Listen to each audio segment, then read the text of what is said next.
good day to all UWE Open Campus graduate students. Today we are talking with Dr. Sandra Gift, who is a Senior Program Officer for Quality Assurance in the St. Augustine campus of the University of the West Indies. And our topic today is quality assurance. So welcome, Dr. Gift. Thank you very much. And thanks for accepting our invitation to talk about this issue, which I think is having a very big impact on teaching and learning in higher education as a whole. Now, over the last 2 or 3 decades, tertiary and higher education institutions have begun highlighting this issue of quality and ensuring that a lot of attention is paid to quality in terms of teaching and learning. What caused this, increased interest in quality in teaching and learning at higher education institutions? Well, I think the quality movement, while there was this interest, it didn't begin in higher education. The quality movement really started in industry. At a time when there was a concern to ensure that products met certain specifications that were predetermined, and that there was a concern to satisfy customers and to ensure that customers got value for money. That was in the industrial setting. And there were some theorists, some quality theorists who were active at the time in the United States and were developing these notions around quality control, for example. The idea, and you hear the term quality control now even used in higher education, but it's not really the appropriate concept of quality for education. Because the idea behind quality control is looking for defects in a product, for example, so that in an industrial setting, and in particular when there was a massification of production in terms of goods, in particular the manufacturing goods, the concern was to ensure that the goods on the assembly line, by the time the assembly line process was completed, that they were free of defects. And therefore, it meant that they had to devise systems to ensure that there was an inspection of a finished good to ensure that it was as perfect as possible. And that's how the notion of quality control came about. But the focus in quality control was at the end of the event. And therefore, it's a very different notion of quality to the one that we want to see in an educational setting, which is certainly, we're not looking at a student to see what defects a student may have, really.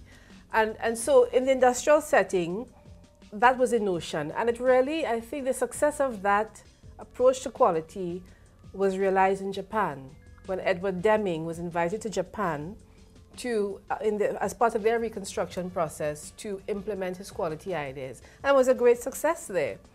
And then in the United States, it caught on. And it was really from the 1990s that the whole notion of quality assurance and quality improvement took hold in the educational setting, and in particular in higher education. So in terms of higher education then, given this, as you put it, this startup in industry with the quality control idea, how then is quality viewed in an education setting then? In other words then, what is quality from an education point of view? Well, okay, to answer what is quality from an educational, that too is a very complex kind of thing to pin down. What is quality in an educational setting? In the higher education setting, the concept of quality that is utilized is referred to as fitness for purpose. And it's not just fitness for purpose, but at least possible cost to the society. Fitness for purpose essentially means that when an educational establishment says to its stakeholders, and that is the parents and teachers and students, that these are our aims and our objectives, here is what, if you come here, this is what you will get here, these are the programs that you will be able to benefit by, these are the learning outcomes that we will see realized in you, when you put forward your mission, your aims and objectives as an educational establishment, fitness for purpose means that you're going to be assessed or evaluated to determine whether you are doing what you say you are doing, and therefore whether your establishment is fit for the purpose that has been identified by you for it.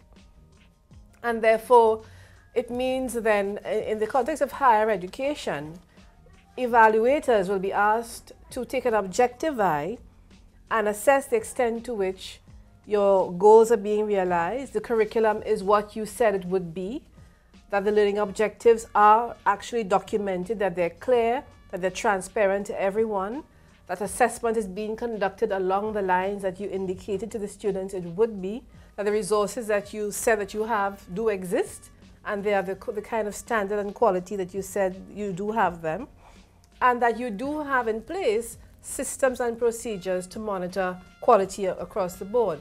Now, this notion of systems and procedures is very, very important, because these are the objective measures which are then utilized by evaluators to assess the extent to which you are really fit for purpose, that you have systems in place to monitor, for example, that you to get student feedback and to act on that student feedback. Now, does this then have anything to do then with the culture of quality? People talk about, you know, having a culture of quality to ensure that the things that you are talking about take place.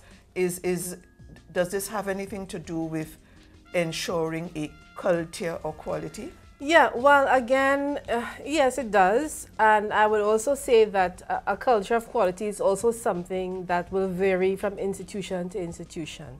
Because even the approach to quality can be seen through the lens of a particular cultural lens. I think we will all understand that each educational institution has its own organizational climate or culture. It has its own mission. It has its own objectives. And if we take, for example, so that varies from institution to institution. So the culture is one thing that will vary across institutions. When we speak about a culture of quality, we're talking about two components which make up a culture of quality. One is psychological. One is that we agree as a collective community in any given institution on our values. What are our values? What are our beliefs?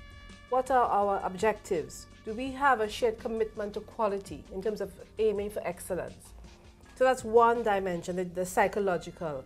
And in any institution, that psychological climate will be different from institution to institution. But then, in terms of monitoring what you're doing, you want to be sure that you have systems and procedures that relate to the operations. So there are two aspects to the culture of quality then, the psychological, and the other we could call the managerial or the structural. And those two together will help you to build a culture of quality. So the culture of quality is not really an end product per se. It is a framework that will then allow you to assess, as an institution, who are we? What are our objectives? Where are we going? What is important to us in terms of your mission and everything else? So the culture of quality you can take as, again, a framework that allows you to achieve what you have set out to achieve as an educational establishment. Thank you for that. Just one thing before we close this particular segment. The next segment, we will go on to talk a little bit more about what happens in terms of quality assurance. But just to make sure that we don't mix up our terms, you started off by saying that quality control belonged primarily to industry. So in a sense, one should not use that term in an education setting? No, I would suggest that we do not use that term in an educational setting, because what is really important in the educational setting is a transformation dimension of quality, which we didn't have time to discuss in the earlier definitions and so forth. But so that's another concept of quality, to empower a learner, to enhance a learner, and therefore to transform that learner as a result of all the learning environment that the learner will be exposed to.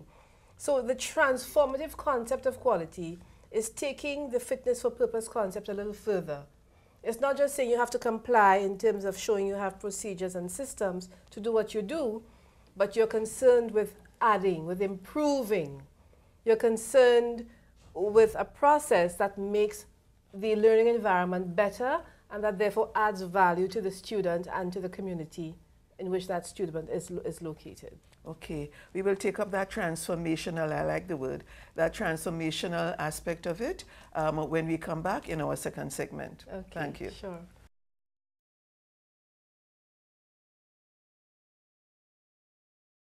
When we ended, you know, the last segment, you were talking about the transformational dimension of quality.